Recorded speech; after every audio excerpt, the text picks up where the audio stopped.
Ladies and gentlemen, KageKaze here, and if you're anything like me, you might like to play Diablo alone. Well, you know, from time to time.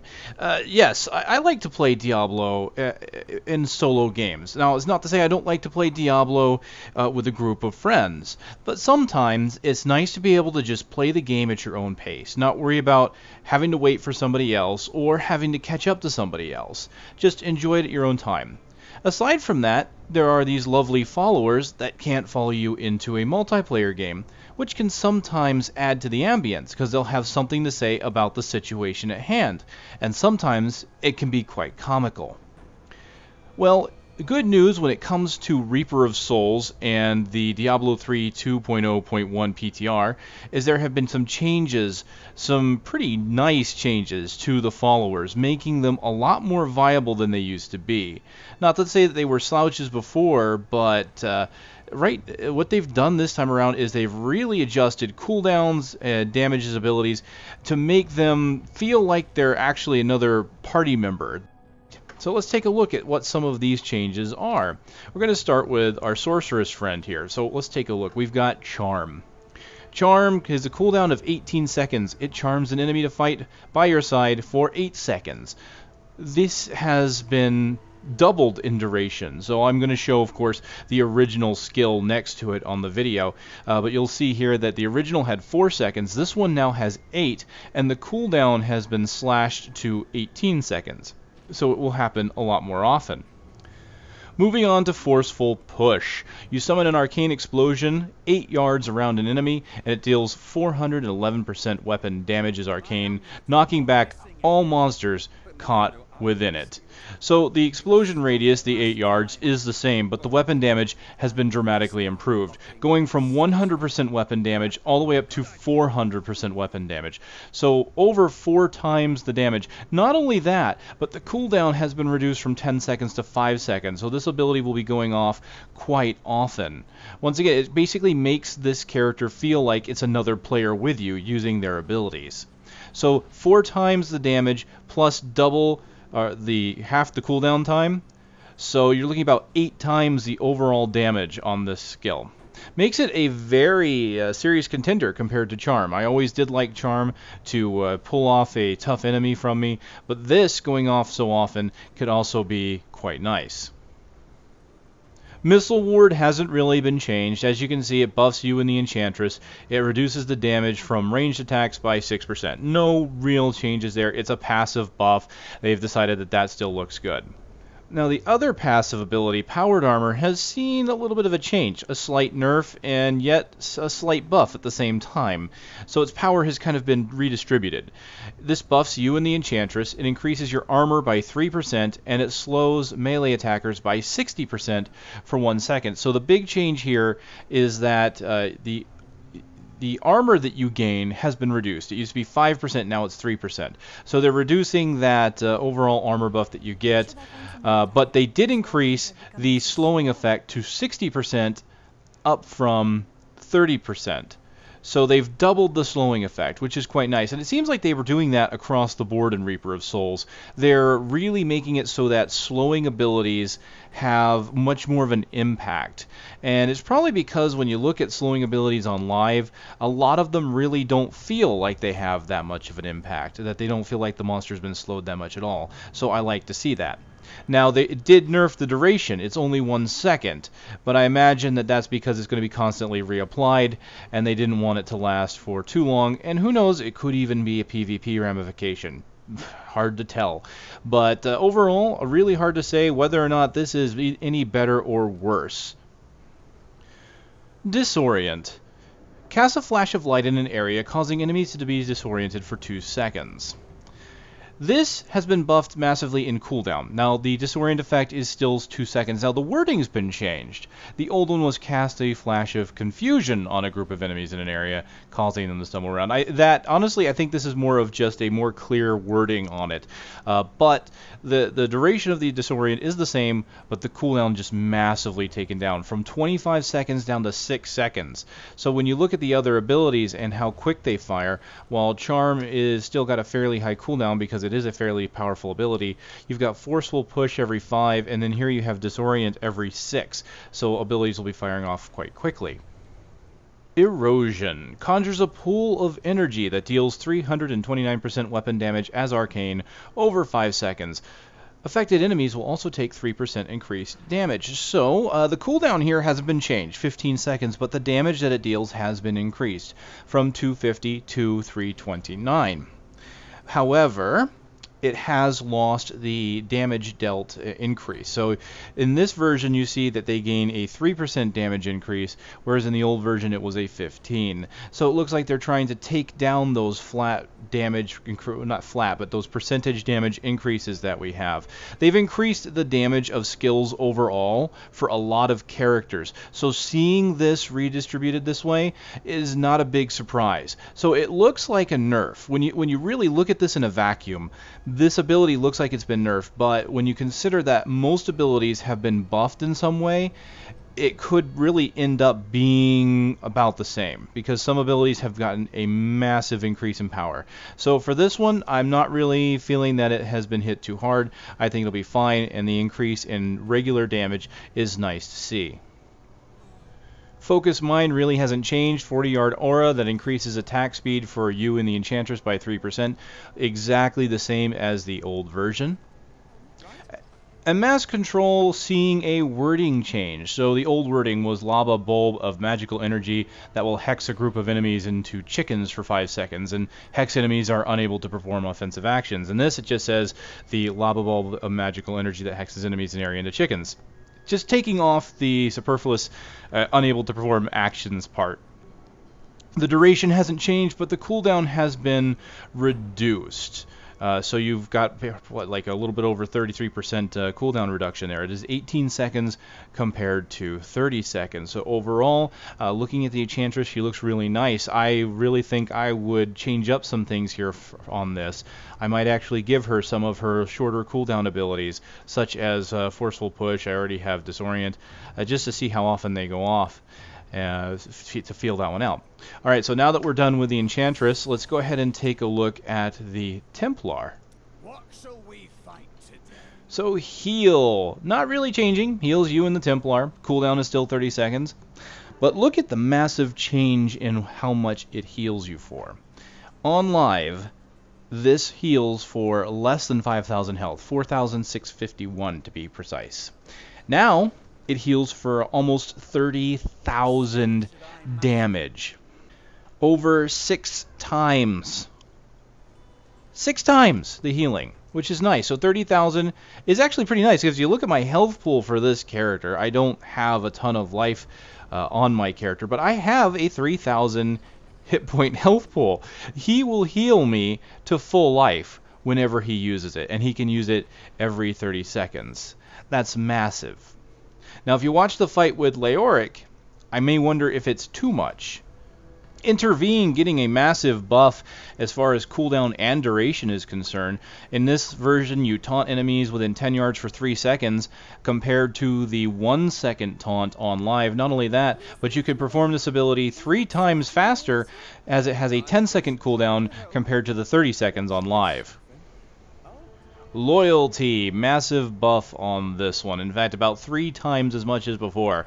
Regenerate 991 life per second for you and the Templar. Considering my health pool, that's 1,000 a second basically, so we're looking about 30 seconds before I get back up to full life using this. So that's a pretty massive life regeneration. And considering if I combine that with heal, which is every 30 seconds, if I'm getting my full health back every 30 seconds from loyalty, and he can do it to me anyway with regular healing, that's just an insane amount of life back. The Templar is an amazing companion to carry with you if you want to get your health back up, especially if your character is focusing on being kind of tanky, taking damage, has a fairly decent health pool. Again, if you haven't seen the fight with Leoric when I was leveling up a monk, and fought him with the Templar, the regeneration in that fight was just massive, and I really wasn't too worried about the fight because I was constantly going back up to full health. I like the fact that they are increasing healing and making it easier to heal yourself in the absence of lifesteal, but it may still need some tuning. So we'll probably see these numbers change. But again, nice to see that they are going up. With Intimidate, we can see that once again slows are being improved. Enemies hit by the Templar are slowed by 80% for 3 seconds compared to the 60% on live. More cooldown and damage increases here. Charge as a target, dealing 279% weapon damage and stunning all enemies within 8 yards for 3 seconds. The yardage has not been changed, but the duration has been increased by 1 second, and the damage massively improved, 279% compared to live's 50%. Not only that, but once again 3 times faster with a 10-second cooldown compared to a 30-second on live. So if you want to talk about massively buffing damage, Onslaught getting a nice punch in the arm. This delivers a massive blow for 807% weapon damage compared to 200% on live. 4 times the additional damage, and the cooldown has been reduced by about 30%, 10 seconds compared to 15. So he can perform the ability much more often, and it hits much harder. So Inspire here is gotten quite a buff, actually, when it comes to resource regeneration. Let's take a look and compare the numbers. So for Witch Doctors, you get mana. You get 7 per second compared to the old 4 per second, which when you combine the fact that Witch Doctors have lost mana cost for a lot of their primary skills, you can definitely get a lot of resource back. For Demon Hunters, Hatred is 1 a second. That one really hasn't changed. We go on to Arcane Power here. That's 1.4 compared to the 0.5, so that's been increased quite a bit.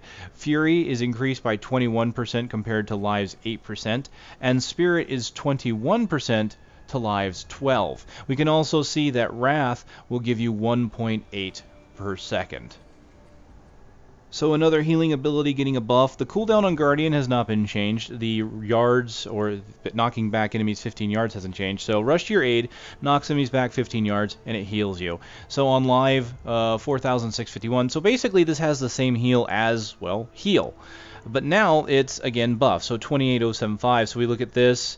It's a little less than heal, 29 compared to 28, but that's really a minor thing. So again, for my health pool, that's actually pretty good. I know there are characters out there that have much more health than that, but this is a massive buff. I mean, for me, it's more than enough. I mean, having 3 abilities on the Templar that can heal me up to full if I'm taking a lot of damage. And so if you have a pretty large health pool, if you have more vitality than I do, which I know there's a lot of people with some serious gear out there that do, you could definitely get a lot of healing from the Templar and probably be safe. So it's nice to see that, again, these companions getting a huge punch in the arm, getting the additional abilities and buffing that they need to be viable for you. So lastly, we'll take a look at the Scoundrel. So Crippling Shot used to only perform a slow. It didn't have any kind of damage tied to it. It used to just slow the target by 60%. And we can see that once again, slows are being buffed. So in this case, it's 80%. The duration has also been increased from 3 to 4. But this also gives him a 138% weapon damage on the attack. The cooldown has been reduced from 6 to 4 seconds, so he'll be doing this fairly often, giving him a little bit of an extra damage. Because of the short cooldown is probably why the damage numbers on this one aren't quite as high as some of the others we've seen. Poison bolts going up in damage. At range attack, it does 317 weapon damage. It used to only do 100% of weapon damage. The additional poison damage is 103 compared to old 40%. And the duration of the poison has been increased by 1 second. The cooldown of this ability has also been slashed in half from 6 seconds to 3. So every 3 seconds you'll have poison bolts flying, again the damage being relatively low because of how often it fires. But this ability can definitely put out a lot of damage. So the duration and the cooldown are perfectly in sync. So every time the additional poison damage has fallen off, he should be hitting the enemy with another poison bolt and just reapplying it. Dirty Fighting, seeing a very slight nerf in duration here, blinds enemies in front of the Scoundrel for 2 seconds, but that really isn't a big deal when you take into consideration that the cooldown has been slashed severely. 30 seconds has been reduced to 6 seconds, so every 6 seconds the Scoundrel will be able to blind anything that comes after him. Vanish only getting a minor change. The Scoundrel will vanish in a cloud of smoke when he's injured. He reappears 4 seconds later. It used to be 5 seconds, so it's been slightly reduced there, but the healing has been massively increased. 14,000 is the live number. 41,000 is this version here on the PTR. The duration hasn't been changed. So if you consider 40,000 life here for the Scoundrel, see if we can't take a look at his actual hit points. Okay, here we go. We look at the Scoundrel. He actually has less health than it heals. So that is pretty massive. If you were to give him some items with some vitality gear, he'll make excellent use of it. Powered Shot has been, honestly, probably the most severe buff I've seen here, and probably because Powered Shot compared to the next ability, Multishot, really wasn't getting used, because part of the reason to use a Scoundrel was to give him Multishot and have him use his Crippling Shot, or give him a bow with cold damage because it would slow the enemy. So Multishot was pretty much the ability to go to for the Scoundrel. So it looks like they're trying to make this a viable choice. The old version just really was nothing compared to Multishot. It had a 20-second cooldown and did piss poor damage. So it's a powerful explosion. On impact, it deals 312% weapon damage as arcane. Again, comparing to the old version, which was 25%. The yardage has been increased. It used to be 6 yards, it's now 10. And it used to only have a 50% chance to stun. This one has a 100% chance, and the cooldown is 8 seconds. Really, I can see myself having a hard time now choosing between the two, because Power Shot, having a guaranteed stun every 8 seconds with a decent amount of weapon damage, is a very nice skill to have. Now, not only did they buff up the Powered Shot, but they kind of nerfed Multishot a little bit. Multishot still kind of gives you that 3 bolts at a time passive that it used to have, but it's only a 50% chance now. So every time he uses a pass or uses an ability, it has a 50% chance to do the same thing it used to do, the 3 bolts. But every 8 seconds, the Scoundrel will shoot 3 bolts that deal 110% weapon damage. So he has the passive 50% for all his other abilities, and every 8 seconds he can still do a 3-shot that does slightly more damage than normal. So Multishot is not as important as it used to be, but still can be quite nice. Quite honestly, I'm not even sure they really had to change this ability, because the 3-bolt passive, while nice, is already a contender when it comes to Powered Shot. But at least they're trying to make it more of an interesting ability rather than being just, again, kind of a boring passive. Even though you're not the one firing the abilities, having a follower that has some really cool abilities to fire off can be quite cool. Hysteria, much like the other abilities that increase your damage by a percentage, has been nerfed. It used to give a 10% increase in damage. Now it's only 3%. Duration hasn't changed, it's still 3 seconds. However, the stipulation that the effect could not occur more than once every 5 seconds has been removed. So the only requirement is that you have to land a critical hit. Either you or the Scoundrel have to critically hit. And you will both go into hysterics, and then you get your damage increased by 3%.